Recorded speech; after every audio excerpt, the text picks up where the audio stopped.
ათონის მთაზე დღემდე არის ეს საეკლესიო გადმოცემა, რომ მეორედ მოსვლის წინ ათონის მთა ჩაიძირება ზღვის ფსკერზე. ამას აღიარებს ყველა ათონელი და ზოგადად მართლმადიდებელი ეკლესია.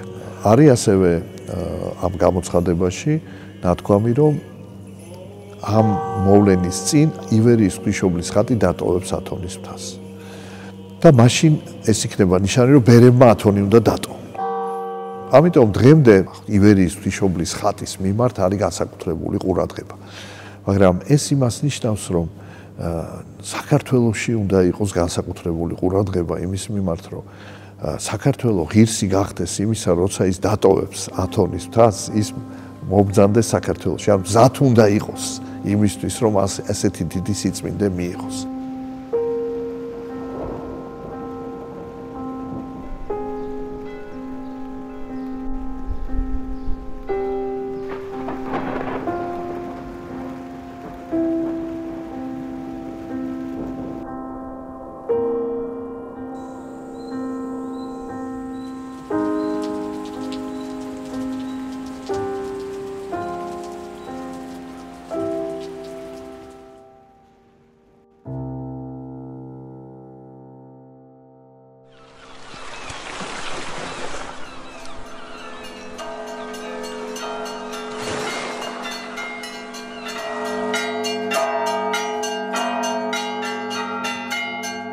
ათონელ მამათა მოწმობით, ივერიის ღვთისმშობლის ხატი, რომელიც დღემდე ივერონის მონასტერში ინახება, ყველაზე დიდი სახალხო სიყვარულით სარგებლობს წმინდა მთაზე. ყოველ წელს აღდგომის შემდეგ ბრწყინვალე შვიდეულის პირველ სამშაბათს საკვირველ მოქმედ ხატს ლიტანიობით მიასვენებენ ზღვისპირას, სადაც იგი პირველად გამოაბრძანა ქართველმა ბერმა, ღირსმა გაბრიელმა, ხოლო შემდეგ იქვე მახლობლად მდგომ ღვთისმშობლის ეკლესიაში აღასრულებენ ხოლმე საღვთო ლიტურგიას. სწორედ ის, რომ საქართველო ღვთისმშობლის სილხვედრი ქვეყანაა, ეს არის ღვთის უდიდესი წყალობა ჩვენს ერზე, რომელმაც დღემდე მოგვიყვანა, გადაგვარჩინა. თუმცა მთელი ჩვენი ისტორიის მანძილზე ღვთისმშობლის წილხვთომილობა მხოლოდ მაშინ გამოიღებდა კეთილნაყოფს, როდესაც ერი მთლიანად იყო ღვთის გზაზე, როცა ერი მთელი არსებით ემსახურებოდა უფლის მცნებებს. და იყო ჟამი, როდესაც ერი სულიერად დაუძურდებოდა და მაშინ განსაცდელები ძალიან იზრდებოდა.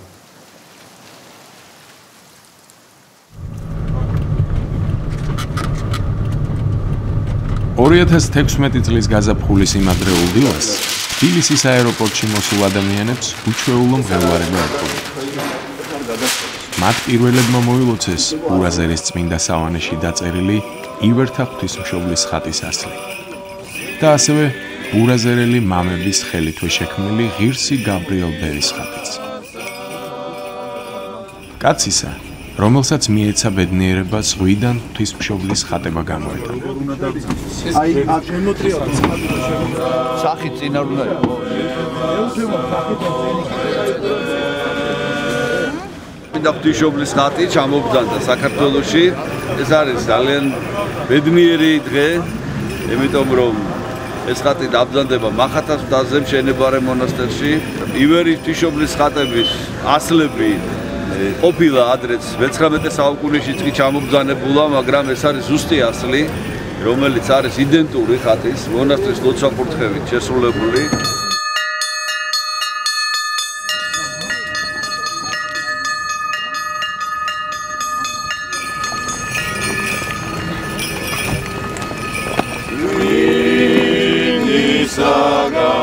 ივერთა ღვთისმშობლის ხატის ასლი ადგილს იკავებს მახათას მთის ახლად აგებულ ტაძარში. ეს მისი სახლია, მისსავე წილხვედრ მიწაზე, საქართველოში. ასლის ჩამობრძანება თითქოს პროლოგია იმ წინასწარმეტყველებისა, რომელიც უნდა ახსრულდეს მომავალში. ბოლო ჟამის დადგომისას, როდესაც ივერიის ღვთისმშობელი დატოვებს ათონის მთას.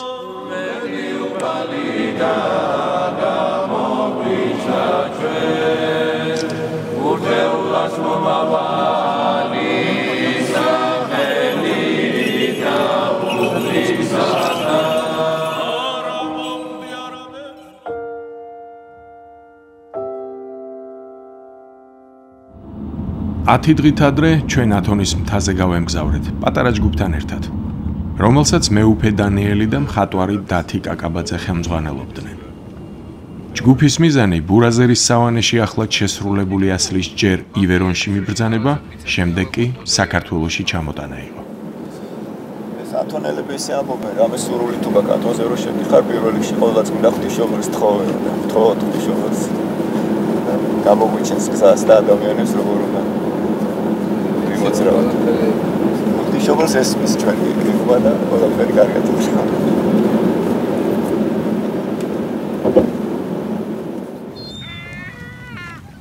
ათონის მთაზე მოხვედრა მხოლოდ ზღვით არის შესაძლებელი.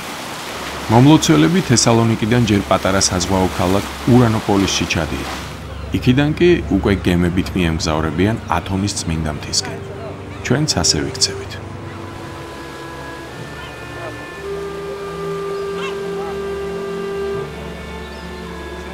ათონის მთასთან საქართველოს აქვს ძალიან მნიშვნელოვანი კავშირი.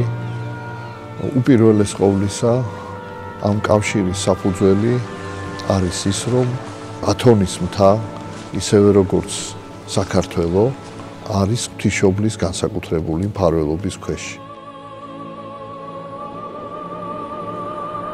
საეკლესიო გადმოცემის თანახმად, 44 წელს ღვთისმშობელი იერუსალიმიდან ზღვით კვიპროსს გაემგზავრა, რათა მაცხოვრის მიერ ყდრეთით სასწაულებრივად აღდგენილი, იმჟამად კი იუდეველთაგან დევნილი ლაზარე მოენახულებინა. კვიპროსის სანაპიროსთან ამოვარდნილმა ქარიშხალმა გემი შემოაბრუნა. სულ სხვა მიმართულებით გაიტაცა და ათონის მთის მოყვავილე ნაპირს მიევლენა. იქ მცხოვრებმა წარმართებმა, აპოლონისა და ზევსის ტაძრების ქურუმებმა, მიწის მუშაკებმა და მეთევზეებმა იხილეს ხმელეთზე მსუბუქად მომავალი წმინდა მარიამი. მოხდა ასეთი სასწაული, რომ ღვთის განგებით კერპებში ჩასახლებულმა სულებმა ხმამაღალი ღაღადისი დაიწყეს, რომ ათონის მთაზე მყოფო ადამიანებო, მიდით ზღვის ნაპირზე, იქ თქვენ იხილავთ ღმერთის დედას, რომელიც გაუწყებთ ჭეშმარიტებას. აი ესეც საოცრება არის და მართლაც შეიკრიბა იქ მყოფი ადამიანების დიდი რიცხვი. იქ ღვთისმშობელმა იქადაგა ქრისტიანობა, მათ შორის წარმართები მოიქცნენ და ღვთისმშობელმა ბრძანა, რომ ეს მთა იქნება ჩემი განსაკუთრებული მფარველობის ქვეშ. იმ დროიდან ათონის მთა წმინდა მარიამის ბაღნარად და ღვთისმშობლის წალკოტად იხსენიება. თავიდან აქ იყვნენ მხოლოდ განმარტოვებული ბერები. ერთ-ერთი პირველი იყო პეტრე ათონელი, რომელიც უდიდეს წმინდანად ითვლება, რომელსაც ჰქონდა გამოცხადება, რომ ათონის მთა იარსებებს ვიდრე მეორედ მოსვლამდე და იქნება ღვთისმშობლის განსაკუთრებული მფარველობის ქვეშ. ინტენსიური ქრისტიანული ცხოვრება ამ მთაზე მე-4 საუკუნიდან დაიწყო. თავიდან ეს წუთი სოფლისგან განრიდებული ცალკეული განდეგილების სულიერ მოღვაწეობაში გამოიხატებოდა, მაგრამ თანდათან გამოჩნდა რამდენიმე ბერის თანაცხოვრების, ეგრეთ წოდებული კინობიის შემთხვევები.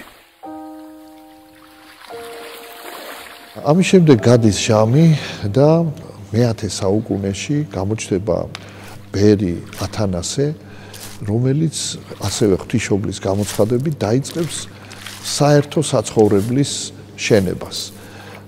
მანამდე ბერები ცხოვრობდნენ განმარტოვებით და ეხლა მას აქვს ეს ღვთისმშობლის ასეთი გამოცხადება, რომ უნდა აშენდეს საერთოდ დიდი ლავრა, სადაც ბევრი ბერი ერთად იცხოვრებდა.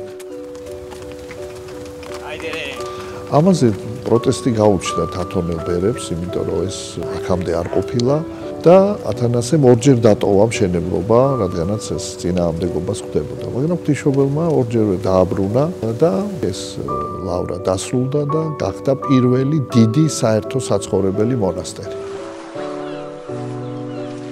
ათონის მთის მონასტრებისა და წმინდა სავანეების დღევანდელი ცხოვრების წესი, მოწყობა და მართვა მნიშვნელოვნად ეფუძნება ათანასე დიდის ინიციატივითა და ტიტანური ძალისხმევით შედგენილ პირველ ტიბიკონს, რომელიც 968 წელს სამეფო ქრიზობულით დაამტკიცა იმპერატორმა იოანე ციმისხოსმა.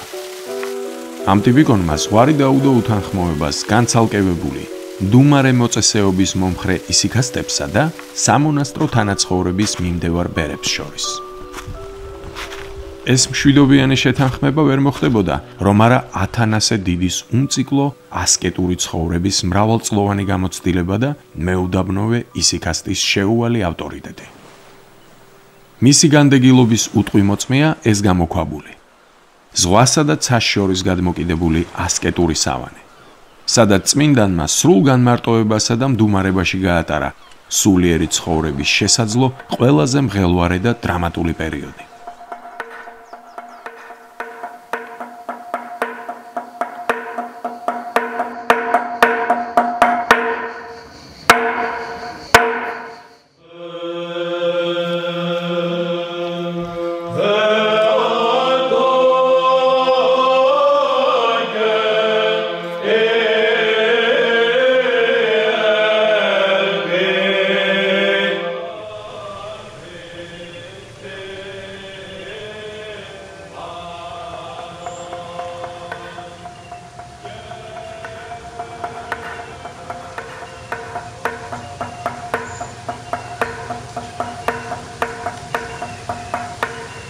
რომარა ათანასე და მის მიერ დაარსებული დიდი ლავრა ათონი დარჩებოდა ტყეებსა და გამოქვაბულებში გაბნეულ წმინდა მამათა მდუმარე სამყოფელად.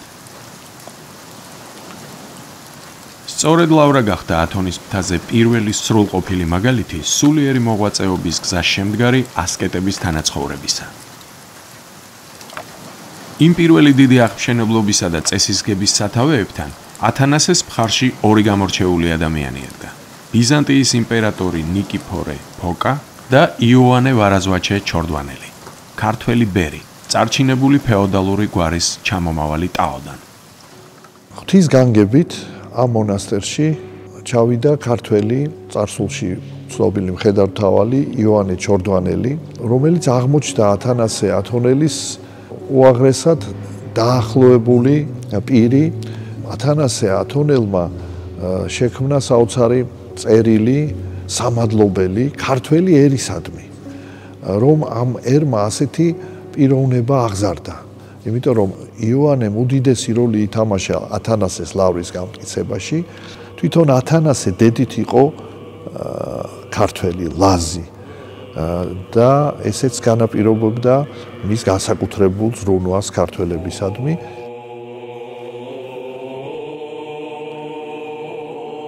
ბიზანტიის იმპერატორი ნიკიფორე ფოკას შემოწირულობების მეშვეობით აშენდა და ქრისტეს შობიდან 963 წელს ეკურთხა ათანასე დიდის ლავრა. სულ ცოტა ხანში დიდი ლავრა ხდება არაერთი ქართველი მოწესის, პირველ რიგში კი იოანე ივერისა და მისი ვაჟის ეფთვიმე მთაწმინდელის სულიერი თავშესაფარი და ნავსაყუდელი. გადმოცემის თანახმად დიდი ლავრის ეზოს შუაგულში ეს 1000 წლოვანი კიპარისი ათანასეს დარგულია. ეს კი შედარებით მცირე ეფთვიმესი. აქ იწყება წმინდა ეფთვიმე ათონელის თარგმნელობითი და საგანმანათლებლო მოღვაწეობა. მისმა კალამმა ახლებურად ააჟღერა ქართული ენა, გახსნა მისი ჭეშმარიტი შესაძლებლობები. ნატიფი ქართულით გამოთქმული ქრისტიანული სიბრძნის მადლმოსილება ათონიდან თანდათან მისწვდა ჯერ ტაოს, იქიდან კი მთელს საქართველოს. იმ პერიოდში ქართველ მოწესეთა თემს უერთდება ბერი იოანე თორნიკე, იოანე ივერისა და ეფთვიმე სახლონათესავი, ჩორდვანელი. ერისკაცობაში თორნიკე ერისთავის სახელით ცნობილ სახელგანთქმულ მხედართმთავარს ჯერ იმპერატორ ნიკიფორე ფოკას, ხოლო შემდეგ კი იოანე ციმისხოსის ლაშქრობებში გამოჩენილი სიქველისა და მამაცობისთვის პატრიკიოსის მაღალი სამხედრო წოდება ჰქონდა მიღებული.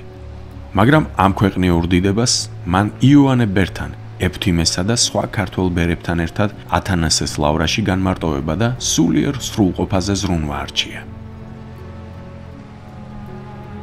თორნიკე ერისთავი იწყებს საბერო ცხოვრებას, მაგრამ ემთხვევა ბიზანტიის ისტორიაში ძალიან ესეთი სერიოზული განსაცდელი, როდესაც გარდაცვლილია იმპერატორი, შვილები მცირეწლოვანი არიან და დედოფალს აუჯანხდა მხედართმთავარი ბარდა სკლიაროსი და გადაწყვიტა მიტაცება ტახტის.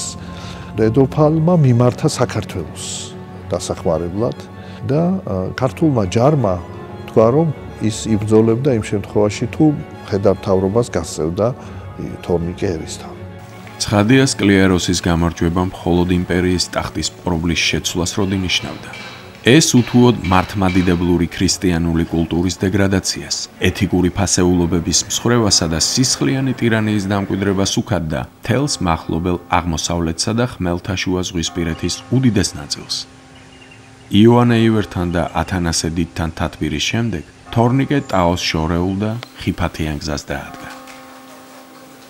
ძალიან უჭირდა თორნიკეს ბერობის პირობებში მხედართმთავრის როლის შესრულება, მაგრამ მიიღო ამაზე კურთხევა როგორც ბიზანტიის იმპერიის პატრიარქისა, ისე საქართველოს პატრიარქისა და შესაბამისად მან უხელმძღვანელა ამ ლაშქრობას. 979 წელს ანატოლიაში მდინარე ღალისთან ქართველთა და ბერძენთა გაერთიანებულმა ლაშქარმა გენერალურ ბრძოლაში სკლიაროსის ურდოები სასტიკად დაამარცხა. დაჭრილი სკლიაროსი ბრძოლის ველიდან გაიქცა. ბერძნულ ჯარს იმპერატორ ნიკიფორეს ძმისშვილი ბარდა ფოკა სარდლობდა. ტაოს მხედრობას კი ათონიდან სპეციალური მისიით ჩამოსული თორნიკე ერისთავი. ამ გამარჯვებას 5000 ქართველი მხედარი შეეწირა. ეს იყო საფასური, რომელიც ქართველებმა თავისი სახელმწიფოებრივი გაერთიანებისა და დამოუკიდებლობისთვის გადაიხადეს. გაიმარჯვა, დაამარცხა ბარდა სკლიაროსი და ალაფი, რომელიც მოიპოვა ჯარმა, ქართულმა ჯარმა, საქართველოს მთლიანად გადასცა ათონის მთას. სვინგელოზის საპატიო რანგში აყვანილი ბერი იოანე თორნიკე მშობლიური ტაოდან ათონის მყუდრო ნავსაყუდელს დაუბრუნდა. მან წმინდა მთაზე ჩაიტანა თავისი საგვარეულო მონასტრის, ოშკის სკრიპტორიუმში სპეციალურად მისთვის გადაწერილი ქართული ბიბლია და ბიზანტიის იმპერატორის თანხმობა წმინდა მთაზე დიდი ქართული სავანის აშენებაზე. სწორედ აქ, სადაც გადმოცემით ღვთისმშობელმა დადგა ფეხი ათონის კურთხეულ მიწაზე, თორნიკემ, იოანე ივერმა და ექვთიმე მთაწმინდელმა ააშენეს და 983 წელს აკურთხეს ივერონად წოდებული დიდებული მონასტერი. სულიერების, აზროვნებისა და მწიგნობრობის ბრწყინვალე კერა, რომელიც საუკუნეების მანძილზე შორეული ქალკეთიკიდან ასაზრდოებდა ქართულ საეკლესიო, სახელმწიფო და საზოგადოებრივ ცხოვრებას.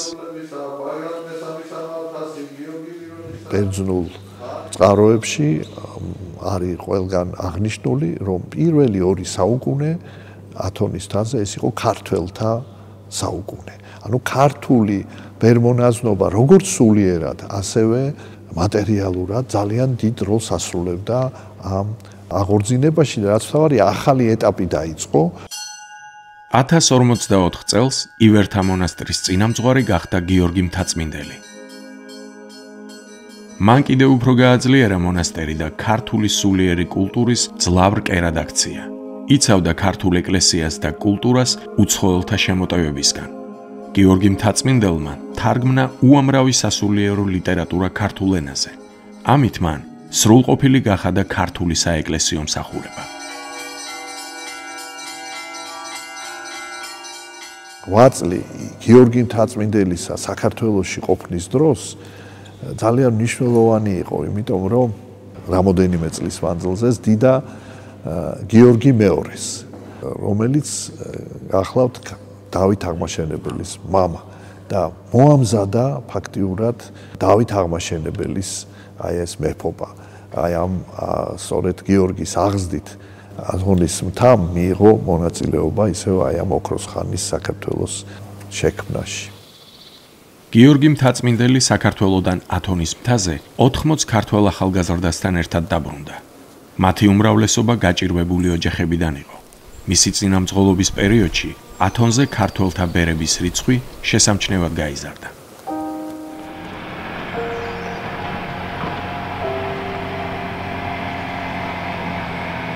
ამ ნისლიან გზას მივყავართ ბურაზერის სკითში, რომელიც ჰილანდარის სერბულ მონასტერს ეკუთვნის. 300 წლის წინ სკიტის წინამძღვარმა მამა არსენმა განსაკუთრებული ნიჭით დაჯილდოვებული ბერები შემოიკრიბა და ხატმწერთა სკოლა დააარსა. დღეს უკვე მსოფლიოს მართლმადიდებელი ეკლესიებისთვის ხატების სწორედ ამ სკიტში იწერება. ამ სახელოსნოში ბერები მუშაობენ 2-3 საათი დღის განმავლობაში და წირვის შემდეგ მოდიან. მუშაობის პროცესში გალობენ, პარაკლისებს კითხულობენ, ზოგი შესამოსელს წერს, ზოგი ოქროს ფონს ადებს დაფაზე. მამა არსენი კი სახეს გამომეტყველებას ასრულებს ხატზე. ათონზე არსებობს წმინდანად შერაცხულ ქართველ მოწესეთა გამოსახვის ხანგრძლივი ტრადიცია. მეუფე დანიელის კურთხევით მამა არსენი და ბურაზერელი ხატმწერები ივერთა ღვთისმშობლის ასლთან ერთად ქმნიან წმინდა გაბრიელ ბერის ხატსაც. ღირსი გაბრიელისა, ვისაც წილად ხვდა პატივი, ზღვიდან ხმელეთზე გამოეტანა წმინდა მარიამის ხელთუქმნელი ხატება. მეუფე დანიელის სურვილი იყო, რომ ისე ყოფილიყო, რომ მას ხელში ქონოდა დაჭერილი ივერის ღვთისმშობლის ხატი, რადგანაც მან ზღვით გამოაბრძანა ეს ხატი. ხარბუნებრივია თვითონ ივერის ღვთისმშობლის ხატი დიდია, მაგრამ სიმბოლურად მას პატარა უჭირავს.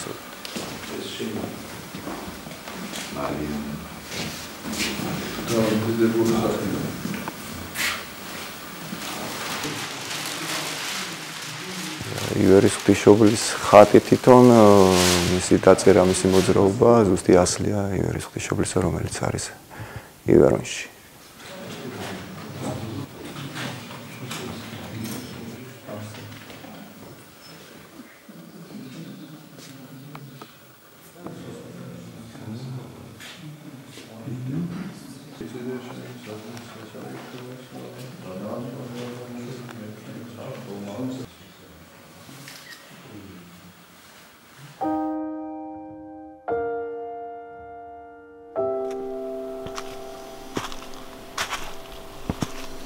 ჩვენ მივუყვებით ბილიქს, რომელსაც ღვთისმშობლის მადლით გამორჩეული ქართველი მოწესის, წმინდა გაბრიელ ათონელის განცალკევებული საყუდარისკენ მივყავართ.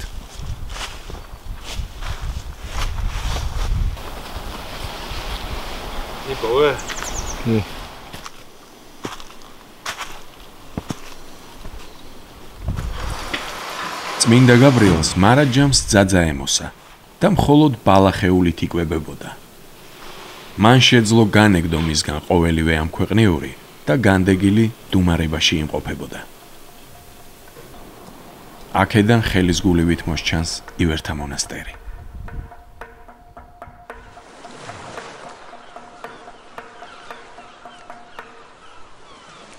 ახლა ძნელი სათქმელია იმნების შვიდეულში, როცა ყველა ბერი სინამულში იყო. შეამჩნია თუ არა ასკეტმა თავისი მაღალმთიანი სამყოფელიდან ის უცნაური ნათება ზღვაზე, რომელმაც ერთდილას გაოგნებული ივერონელი ბერები მონასტრის კედლებიდან ზღვის სანაპიროზე გამოიყვანა. თქვენ იცით, რომ ეს ხატი, ივერის ყოვლადწმინდა ღვთისმშობლის ხატი, მობრძანდა ათონის მთაზე ზღვაზე, მოცურავე, ზღვის ტალღებზე დაინახეს ბერებმა ნათლის სვეტი და როდესაც მიუახლოვდნენ ამ ძვირფას საგანს, რომელიც ჯერ არ იცოდნენ რა იყო, საგანმა უკან დაიხია და გამოცხადება ჰქონდა ბერს გაბრიელს, რომ იგი უნდა შესულიყო ზღვაზე, ფეხით უნდა გაევლო ზღვის ნაპირზე და გამოებრძანებინა ეს ხატი. მთის წვერზე თავის ასკეტურ სენაკში ლოცვად მდგარ გაბრიელს ხმა ჩაესმა. შემოდი ზღვაში, რწმენით გაიარე ტალღებზე. დაეყოლამ შეიტყოს თქვენი ლავრისადმი ჩემი წყალობა და სიყვარული. გაბრიელი ზღვისკენ დაეშვა. გადმოცემით მან სანაპიროზე შეკრებილ ძმებთან ერთად იუცა. საკვირველად განვლო წყალივით არცა ხმელეთი, მიირქვა ხატი წიაღთა თვისთან და ნაპირზე გამოაბრძანა. აქ სადაც დაბრძანდა ხატი გამოსვენებული ზღვიდან აღმოხეთქა წყარო, რომელიც დღემდე მოედინება და არის სასაუთ მოქმედი და მკურნალი.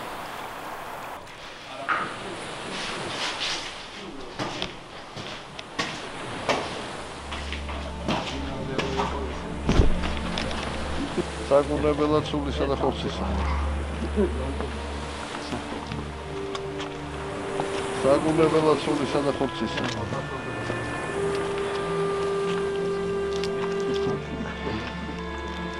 საგუნებელად სულისა და ხორცისა.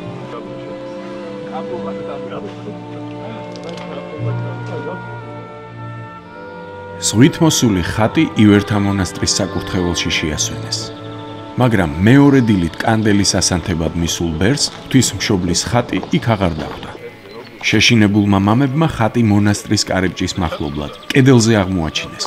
მაშინ ყოვლადწმინდა ქალწული კვლავ გამოეცხადა წმინდა გაბრიელს და უთხრა: გამოუცხადე ძმათა, რათა ამიერიდან უმეტეს აღარა განმიხდნენ მე. რამე თუ მემნებავს არა იგი, რათა მიცავდეთ თქვენ, არამედ რათა თვით მეგფარვიდეთ თქვენ. არა მხოლოდ ამა ცხოვრებას აშინა, არამედ მომავალსაცა და ვიდრემდე იხილვებოდეს სავანესა ამას შინა ხატი ჩემი, არა მოგაკლდეს თქვენ მადლი და წყალობა ძისა ჩემისა.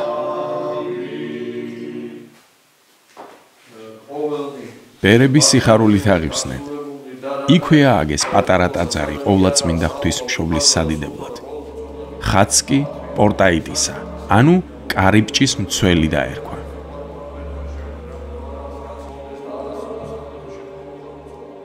ათონის მთაზე ღვთისმშობლის წილხვედრი ქვეყნის ბერებს ჰქონდათ განსაკუთრებული ღვთისმშობლისგან მინიჭებული სულიერი და ასევე ფიზიკური ძალა, რომ ხელი შეეწყოთ ათონის მთის აღორძინებისათვის და ეს იყო უბრალოდ ერთ-ერთი მართლმადიდებელი ეკლესიის სამონასტრო კი არა, არამედ ეს გახდა მსოფლიო მართლმადიდებლობის ცენტრი. Tu sabes que no ibas na osco con cani? ახლა ჩვენ მივდივართ ათონის მთის ადმინისტრაციული ცენტრისკენ, სადაც ქართველ მოწესეთა ფრესკაა შემონახული. აქ წელიწადში ორჯერ ათონის 20-ვე მონასტრის წინამძღვარი იკრიბება. აქ წყდება მონაზვნური რესპუბლიკის შიდა ცხოვრებისა და გარე სამყაროსთან ურთიერთობის უმთავრესი საკითხები. აქვეა ღვთისმშობლის მიძინების ტაძარი, რომელიც ათონის ეკლესიათაგან უძველესია.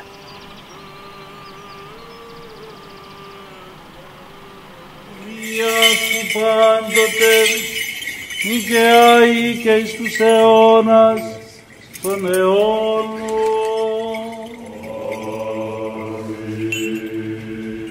των μακαρίων και αηδήμων κτητόρων. ამ ტაძრის გარეთა კედლის ფრესკაზე პეტრე და პავლე მოციქულთა გვერდით გამოსახულია წმინდა პეტრე ათონელის, ათანასე დიდისა და 4 ქართველი წმინდა მოწესის ფიგურები. იოანე, ეფთიმე, გიორგი და გაბრიელ ათონელები. სამწუხაროდ გვიანდელი მინაშენის კონტრფორსებმა გადაფარა პეტრე მოციქულისა და იოანე ბერის ფიგურები.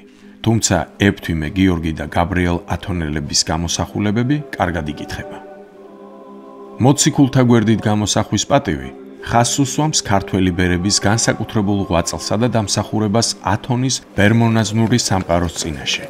მათ გამორჩეულ როლს როგორც ათონის, ისე ზოგად ქრისტიანული მოსაგრეობის ისტორიაში. ამის მიზეზი იყო ის, რომ სწორედ ღვთისმშობლის წილხვედრი ქვეყნის შვილები ფლობდნენ ამ ძალას, რომ ღვთისმშობლის ნება აღესრულებინათ. და აი ეს არის მთავარი, ასე ვთქვათ, საფუძველი ამ დიდი კავშირისა. მნიშვნელობა აქვს მას რასაკვირველი არა მარტო ქართველებისთვის და ბერძნებისათვის, არამედ მსოფლიო მართლმადიდებლობისათვის. მერდის იმედი და წმინდანების იმედი გინათებს გზას და იმას ხედავთ, რომ სხვა რა უნდა გაგინათოს ისე.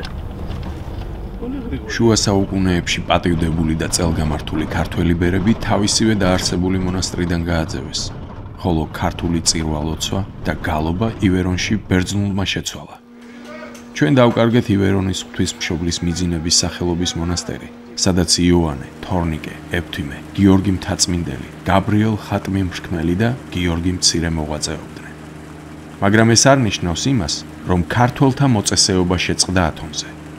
სხვადასხვა სავანეებში, სხვადასხვა სკიტებში, განდეგილთა გამოქვაბულებში მოღვაწეობდნენ ქართველები უწყვეტად მე-20 საუკუნის შუახანებამდე.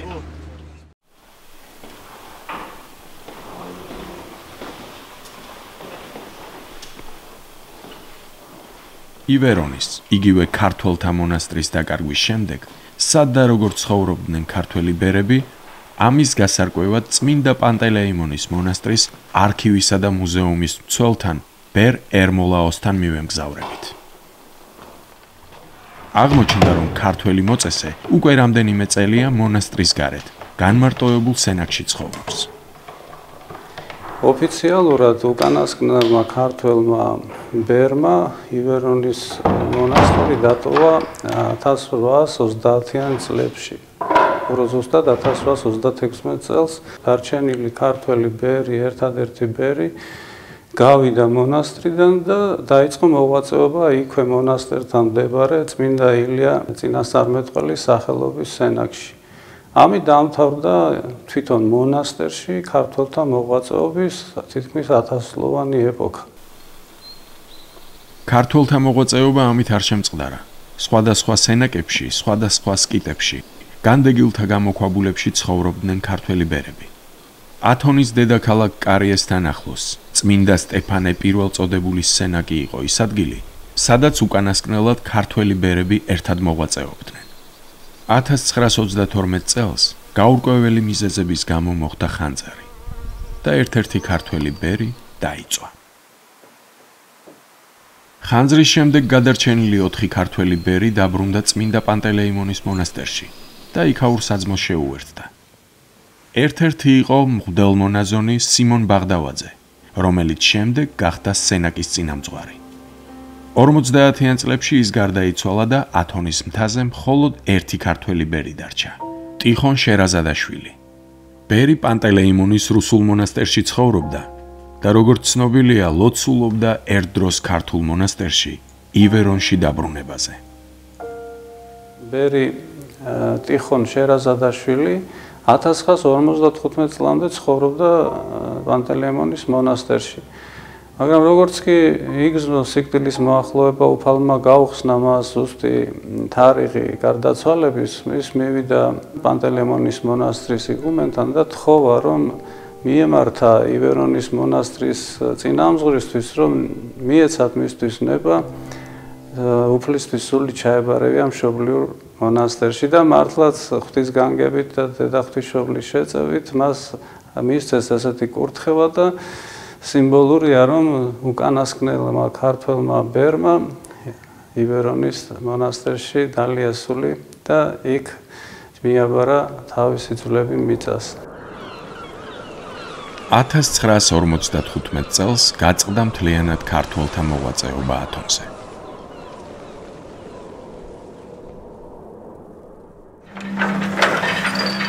ქართველთა მოსაგრეობის აღდგენა ათონის მთაზე შესაძლებელი გახდა მხოლოდ საბჭოთა კავშირის დაშლის შემდეგ. 1996 წელს ქსიროპოტამის მონასტერში ჩავიდა ბერთა პირველი ჯგუფი, მღვდელდიაკვანი პეტრე ნინიძის ხელმძღვანელობით. ღირსი მამა იქ 17 წელზე მეტხანს მოღვაწეობდა. ათონული ბერული ცხოვრების უნიკალური გამოცდილება დააგროვა. დღეს იგი საქართველოშია და ქართველ ბერ-მონაზვნებს უზიარებს თავის გამოცდილებას. ეს იყო პირველი ტალღა. 2001 წელს დაიძრა მეორე ტალღა, მათ შორის იყო მამა ერმოლაოსიც. 2005 წლიდან კი ბერობის მსურველთა დიდი ნაკადები წამოვიდა საქართველოდან ათონის მთაზე.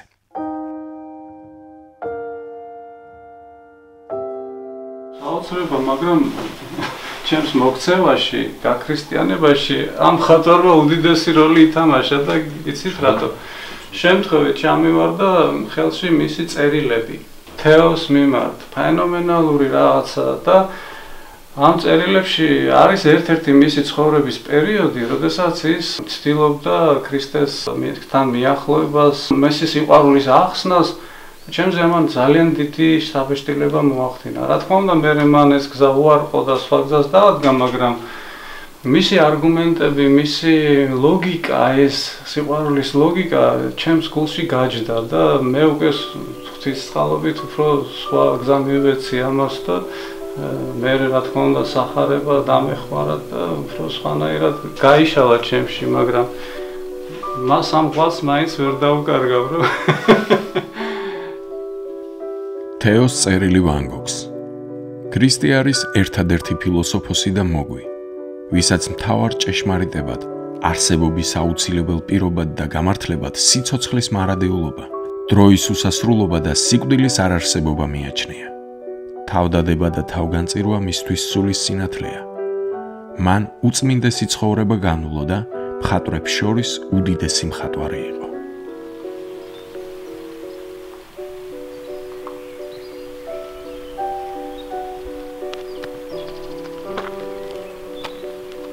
ბერი ერმოლაოსი წმინდა მთაზე განდეგილის ტიპიკონით ცხოვრობს და მკაცრი განდეგილობისთვის კურთხევას ელოდება. ადგილიც წინასწარ აქვს შერჩეული. სალი კლდე, კბილივით ესე. და მარტო ერთი მხრიდან არ აქვს მისასვლელი. და გამოქვაბული. ზედ არის გამოქვაბული. ზარმაზარი ესეთი ქვა არის და ქვეშ არის შესასვლელი, ერთი ოთახი კეთდება რა.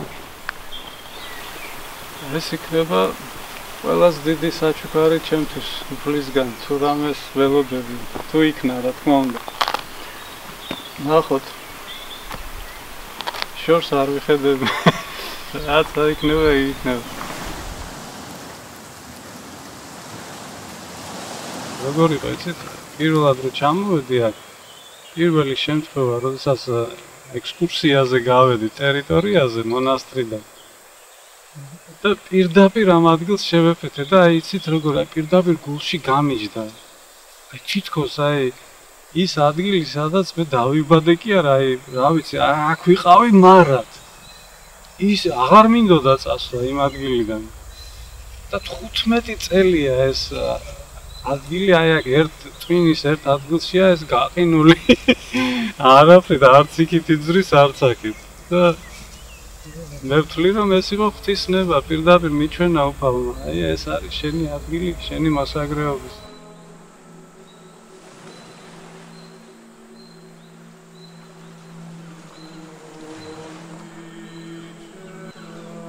ბერ ერმოლაოსთან შეხვედრა და მასთან საუბარი ალბათ ყველაზე შთამბეჭდავი იყო წმინდა მთაზე ჩვენს განცდათა შორის. მცირე დროითაც კი მასთან ურთიერთობამ თითქოს ის ჩვენი წმინდა მოწესეები დაგვანახა და მათი სამყარო გადაგვიშალა, ვინც ათონის მთაზე საუკუნეების წინ მოღვაწეობდა.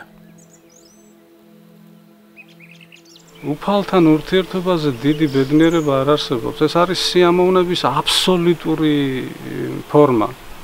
იცით, ჩვენ ეს დავკარგეთ თოდვების გამო, აი ეს აბსოლუტური სიამოვნება ღმერთთან მუდმივი ურთიერთობის სიამოვნებას შეგრძნება დავკარგეთ და მერე კაცობრიობა ცდილობს ამის რატასხვა სუროგატებით შეცვლას, ნარკოტიკებით, ღვინით, რა ვიცი, ქალებით, ყველაფერს იგონებს ოღონდ ეს სიამოვნების იმიტაცია, აი იმ თავარის იმიტაცია მოახდინოს, იმიტომ რომ ის დაკარგა.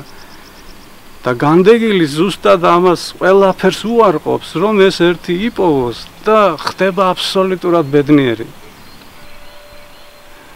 ამბობენ სულიერი მამები, ჯერ განიწმინდე შენ, განწმინდე შენი სული და მერე შენს ირგვლივ ათასები ცხონდებიან, წმინდა სერაფიმე საროველმა თქვა ეს. ამას აკეთებენ განდეგილები ზუსტად. მე დარწმუნებული ვარ, მოვა ის დროც, როდესაც მაკურთხებენ უკვე დაყოდებულობასაც და მაშინ ალბათ კი არა დარწმუნებული ვარ, მაშინ ვიქნები ყველაზე ბედნიერი ადამიანი.